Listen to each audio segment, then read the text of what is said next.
Hey, everybody. This is the week that we are starting our fictional series. So both groups are reading a fictional story, a fictional novel, whether it's Out of My Mind or whether it's My Father's Dragon. So I want to read some fictional stories as well. You should have gotten two Storyworks magazines in your baggie, a blue one and a green one. I need you to go ahead and grab your green Storyworks. Grab your green Storyworks and open it up to page 16. And you should see a fictional story called The Day the Worms Moved In. Okay, I'm going to give you guys a little bit of time for that.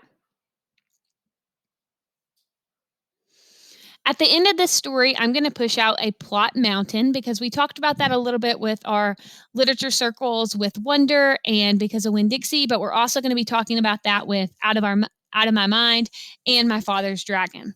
So this is a good way to review that. So as you're reading the book, I want you to think what happens at the beginning, what happens at the climax, so the middle, and what happens at the end. Follow along with me as I read.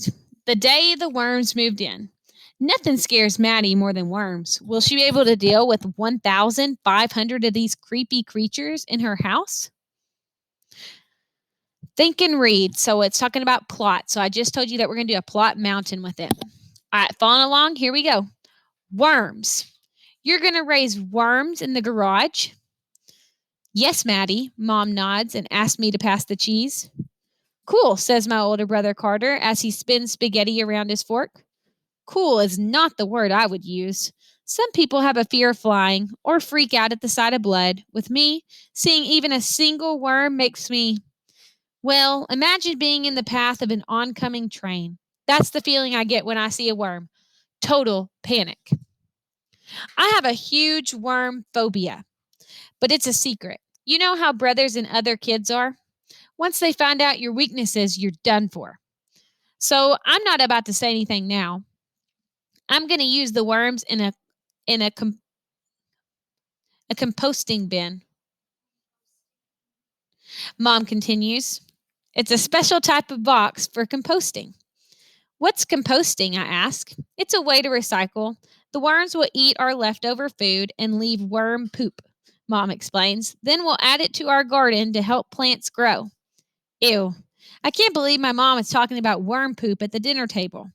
I stare at my spaghetti noodles. They look like worms. I feel sick. Okay, so first off, when it comes to exposition, so the beginning of the plot, I want to know who are the main characters, where does the story take place, and who's telling the story. So my first question to you is, who's telling the story? Good. It's from first person point of view, and it seems that the girl is telling the story. And her name is Maddie. And where does this take place? What's the setting? Right now, it's in their house at the dinner table. And the third thing is, who are the main characters? Maddie's family. So Maddie, Maddie's brother, and Maddie's mom. So that would be your exposition. That'd be the beginning of your story. All right, go ahead and turn the page to page 18. Enjoy your breakfast. So the heading says, enjoy your breakfast.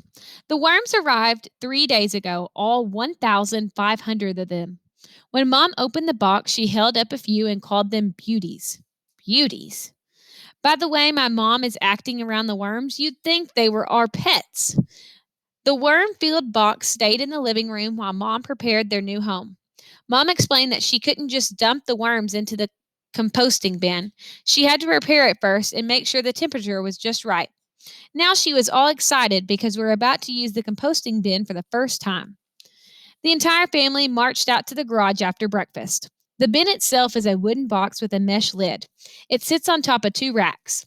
There are tiny holes drilled in the bottom and sides of the bin for air. We all gather around the bin. Mom lifts the lid. Enjoy your breakfast, she says, as if the worms can hear and understand her. Then we tip our cereal bowls so the leftovers spill out. I turn my head away. I know I'd faint if I caught even a glimpse of the worms. Once the lid is closed, I notice some straws against the garage wall. What's with the straw? I ask. It's for the winter, Mom says. When it gets cold, I'll put straw in the bin. It will protect the worms from the cold. Can't be too hot, can't be too cold. These worms sure are delicate. Living in a nightmare.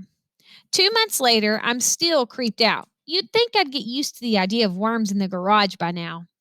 I try to finish every bit of food on my plate so I can avoid going near that bin. But the worms are always on my mind. My bedroom is above the garage.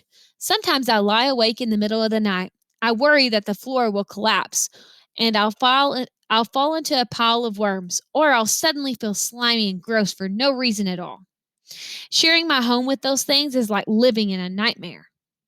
Today, Mom is visiting my aunt. Carter is still sleeping and I'm eating breakfast. I have a few bites of toast I can't finish. I considered putting what's left in the trash, but then I think about Mom and her worms and I feel guilty. I decided to go feed the worms. I open the door and it takes a moment to fully understand what is in front of me. Hundreds of worms wiggling around under the composting bin and across the floor. Act fast. I scream at the top of my lungs, hoping Carter will come to rescue me. I continued screaming until I realized that Carter isn't coming. I also realized some of the worms are no longer wiggling. Uh-oh. They're dead. I watch as worms drop from the holes at the bottom of the bin onto the floor below. Maybe I should close the door and not tell anyone. Maybe the worms will all die. But what if most of them don't? What if they find their way inside to whatever I am, like in some kind of scary movie? I run inside and call Mom. The worms! They're dropping onto the floor. I yell into the phone. Mom sounds upset. She hadn't thought it would get that cold overnight. She explains that when it turns cold, worms burrow into the ground to find warmth. But these worms weren't in the ground, so they burrowed themselves right out of the holes in the bottom of the bin. You have to act fast, she says. Okay, so stop. This is the problem of our story, okay? This would be your climax. So at the very top of your mountain, this is what you would want to talk about, okay? Facing my fear. So it sounds like we're getting to so we were at the rising action, now we're at the climax, so now we're at the falling action. I can infer that because it says facing my fear, so she has to come up with a solution to this problem. Pick up the worms that are still alive and put them back in the bin. Then you'll have to move the bin to the floor, Mom explains. Place some straw on top of the bin and all around it. The worms need to be protected from the cold, and hurry. Oh, I forgot to turn the page. I run back out to the garage. Then I flip open the lid to the bin and take a deep breath. I kneel down and begin pushing the worms into a pile. I gently scoop up about 15 of them and carry them back to their home. I try not to think about how cold and disgusting they feel, and I avoid looking down. If I do, I might panic and toss the worms into the air. I carry pile after pile of worms to the bin. Then I hurry upstairs to wake my brother. Carter, Mom says we have to move the composting bin now. Carter walks sleepily down the stairs after me. We move the bin to the floor, then we move straw onto the bin and around it. I gather up a few more worms. Then I take a deep breath and study the floor. Estimated number of dead worms, about 30. Not enough to ruin Mom's composting plans. That should make her happy. I go into the house and wash my hands using hot water and plenty of soap. I feel good about saving the worms. Actually, I'm pretty proud of myself. I faced my fear and I survived. The end. So be thinking, what was your exposition? What was your rising action? What was your climax? What was your falling action? And how did the story end? What was your resolution? I can't wait to read your plot mountains.